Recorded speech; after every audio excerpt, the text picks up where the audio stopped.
Si hacemos caso a lo que dice el CIS, la vivienda es la principal preocupación de los españoles. Y si hacemos caso a la guerra de planes a la que nos enfrentamos en este momento, no parece que esa preocupación vaya a desaparecer en los próximos tiempos.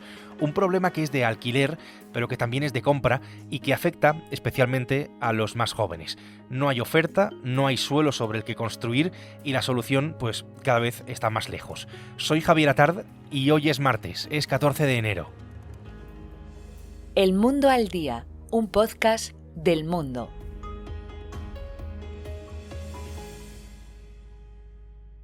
Lo que está pasando en los últimos tiempos es que cada vez menos gente joven, menos gente menor de 35 años, tiene acceso a una vivienda.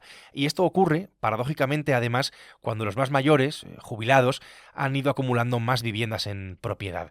El alquiler. El alquiler está, desde luego, por las nubes. Barcelona y Madrid tienen el dudoso honor de formar parte de la lista de ciudades del mundo donde más esfuerzo tiene que hacer un inquilino para pagarlo, ¿no? Para pagar el alquiler. Y con todo esto sobre la mesa, todo el mundo está de acuerdo en que la vivienda es uno de los problemas más grandes que tenemos como país en España, pero el acuerdo es que solo está ahí, en eso.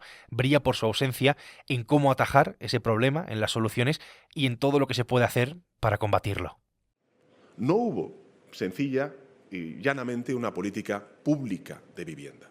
Se aplicó una política ideológica, una política neoliberal. Escuchamos al presidente del gobierno que en las últimas horas ha intentado contrarrestar, digámoslo así, el plan de vivienda que el Partido Popular había presentado el fin de semana para las comunidades donde gobierna. María Hernández es periodista de la sección de Economía. Hola, María. Hola, Javi. María, el gobierno, la parte socialista del gobierno especialmente, ha presentado a bombo y platillo, como se dice, un plan de 12 medidas que son, podemos decirlo así, de carácter intervencionista. Como tú conoces esas medidas, te pregunto, ¿cuáles son las líneas generales de ese plan del gobierno? Pues este último plan, porque el Gobierno ha presentado ya varios paquetes de medidas, diría que este último plan pretende incentivar que los propietarios pongan más vivienda en el mercado de alquiler tradicional y también incrementar el parque de vivienda en alquiler asequible, el parque público de vivienda en alquiler asequible. Para eso el Gobierno propone una serie de bonificaciones para los caseros que rebajen los precios de alquiler en cualquier parte del país, ya no solo en zonas que están declaradas tensionadas. Y al mismo tiempo introduce otras propuestas con las que trata de abordar y contrarrestar de algún modo dos de los focos que Moncloa ha identificado como grandes causantes de la subida de los precios en grandes ciudades principalmente y en zonas turísticas, ¿no? Por un lado, los compradores extranjeros y por otro lado, los pisos turísticos. Hemos decidido que vamos a limitar la compra de viviendas por parte de extranjeros extracomunitarios no residentes. Esto es importante. En el caso de los comunitarios es prácticamente imposible que el gobierno pueda, que Europa permitiera al gobierno limitar o impedir de alguna manera ese tipo de operaciones. Pero incluso para los que no son comunitarios también es complicado. Entonces el gobierno ahora tiene que estudiar fórmulas para hacerlo viable y entre ellas, por ejemplo, se plantea crear un impuesto especial. Y lo vamos a hacer incrementando la carga fiscal que tendrán que pagar en caso de compra hasta el 100% del valor del inmueble. Conseguirlo, como te digo, es complicado por la fórmula en sí y porque el gobierno necesitaría además el respaldo del Congreso, que conocemos todos la debilidad parlamentaria de esta legislatura. Para los pisos turísticos, que te decía que es el otro gran foco que el gobierno ha identificado como causante o uno de los causantes de la subida de los precios en el mercado, el gobierno quiere aumentar las sanciones para los que operan de forma ilegal, pero sobre todo quiere introducir un IVA, quiere ponerles un IVA. De nuevo, está por ver que lo consiga porque también necesita del apoyo del Congreso y apelando de nuevo a la debilidad parlamentaria de la que hablábamos antes, ¿no? Al margen de esto, el resto de medidas, de esas 12 medidas que propone el Gobierno, están muy enfocadas en hacer crecer el parque de vivienda pública y en blindar su protección de manera indefinida.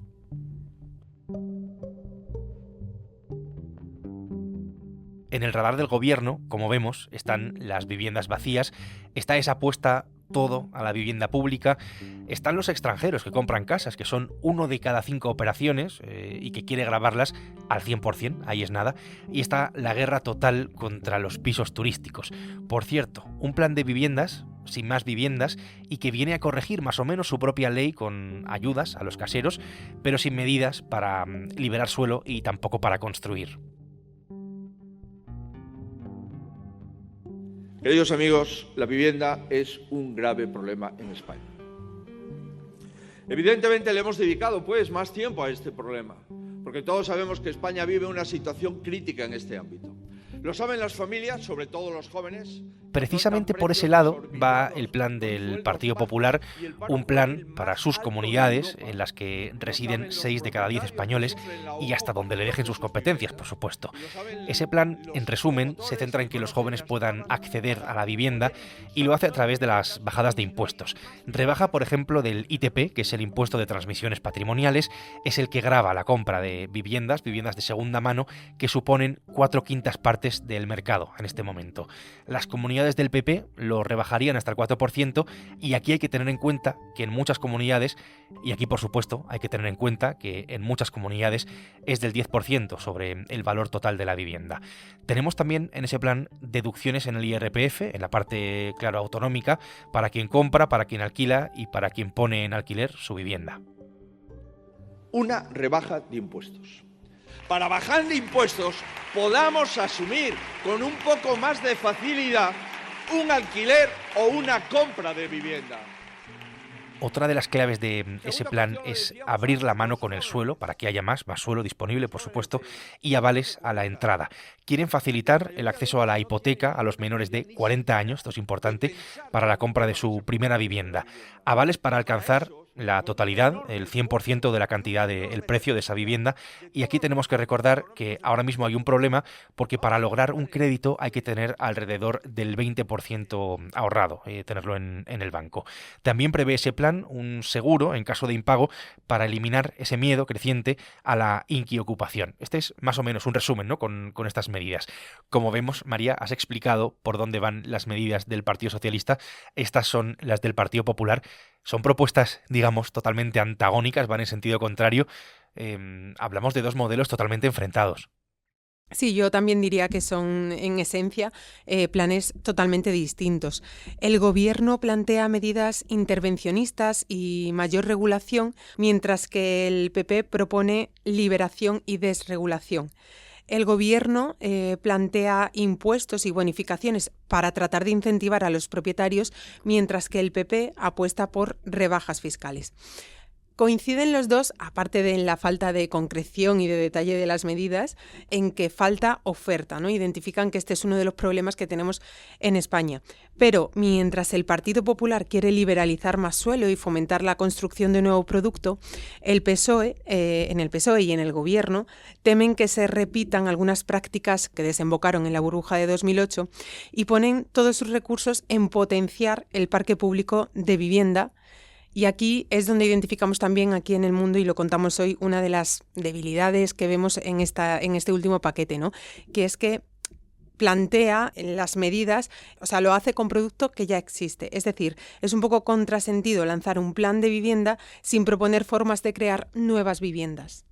El PSOE se queda en eso, en la vivienda pública, el PP en menos impuestos. Si coincidimos en que es algo antagónico, en que son modelos totalmente contrarios, lo que está claro es que no es una solución porque estamos ante un problema que necesita un gran acuerdo de Estado para atajar precisamente la crisis que estamos viviendo. La solución con este panorama entiendo que está mucho más lejos. Yo creo que sí. Javi, partiendo de que la solución al problema de la vivienda en España es muy compleja y que no es algo que se pueda plantear de un día para otro, la polarización política que vemos actualmente, la fragmentación y la falta de consenso, sobre todo entre los dos grandes partidos políticos del país, hace casi inviable que ninguna alternativa llegue a buen término. Sobre todo porque la política de vivienda debería plantearse como algo a medio y largo plazo, como algo estructural, y hasta el momento, por una parte y por otra, solo vemos soluciones cortoplacistas, parches que no van al fondo del problema y que por tanto no lo resuelven. Claro, no lo resuelven y además hay algo de fondo que sigue quedando en evidencia. Si no hay oferta y no hay suelo, una de las claves, María, está en esa famosa ley del suelo, para la que, por cierto, tampoco hay acuerdo.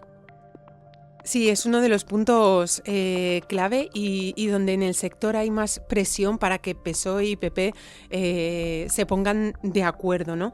Si nos vamos al inicio, ¿no? Y si damos por bueno que en España hace falta oferta de vivienda, para construir esas viviendas hace falta suelo. El problema es que no hay mucho suelo finalista disponible para construir. Se tarda mucho en aprobar que el suelo tenga esta condición, y reformar esta ley permitiría agilizar los plazos para ponerlos en marcha, y permitiría también desbloquear los planes generales de ordenación urbana. Esta cosa tan rara, o este nombre tan rimbombante, traducido es como este tipo de planes son como la Biblia del urbanismo en las ciudades, lo que permite construir y crear nuevos desarrollos. En muchos casos, estos planes llevan años bloqueados. Como te digo, sin ellos no es posible aprobar nuevos desarrollos y nuevas construcciones de vivienda. Pero PSOE y PP no logran ponerse de acuerdo para sacar adelante una reforma. Parecía que lo iban a conseguir hace unos meses. Finalmente el PP se echó para atrás. Entonces el PSOE tuvo que retirar su propuesta por falta de apoyos. Entonces sigue ahí esa reforma, sigue ahí atascada en el trámite parlamentario, en el Congreso. El PP, por su parte, ha dicho que va a presentar su propia reforma. La cuestión es que también se antoja complicado que el Partido Popular consiga el respaldo suficiente para sacarla adelante. Así que la norma no tiene visos de salir, al menos no en el corto plazo, y sin ella muchas casas se quedan en el aire. Y la solución, pese al diagnóstico en el que se coincide, pues sigue estando todavía demasiado lejos con esto. María, gracias por explicarnos siempre todo lo que tiene que ver con la vivienda. Gracias a ti, Javi. María Hernández ha hecho posible este episodio del Mundo al Día, un podcast que puedes escuchar en elmundo.es, en nuestra web y en las principales plataformas de audio en las que, si quieres, pues tienes la opción de suscribirte. Mañana miércoles, más El Mundo al Día. Has escuchado El Mundo al Día, un podcast del Mundo.